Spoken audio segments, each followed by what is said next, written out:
అందరికీ నమస్కారం. Welcome to చిద్రూప్ divine జ్యోతిష్యం.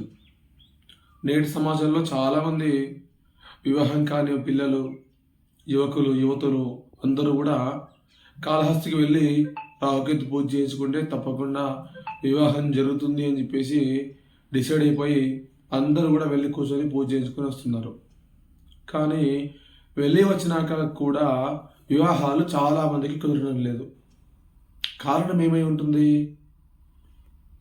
ఒకసారి చెప్తా వినండి. మీరు కాళహస్తికి వెళ్ళి అక్కడ కూర్చొని పూజలు చేయించుకొని రావడం జరుగుతుంది.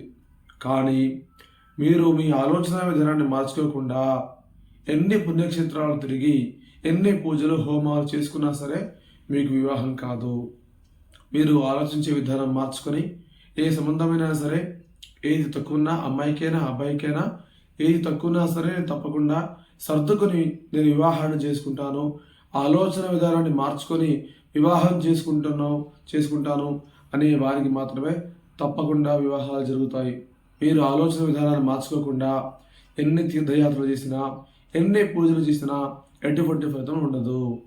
ఈ విషయాన్ని అందరూ కూడా జాగ్రత్తగా ఆలోచించి తమ జీవితాల్లో ముందుకు వెళ్ళాల్సిందిగా కోరుకుంటున్నాను. ధన్యవాదాలు. స్వస్తి.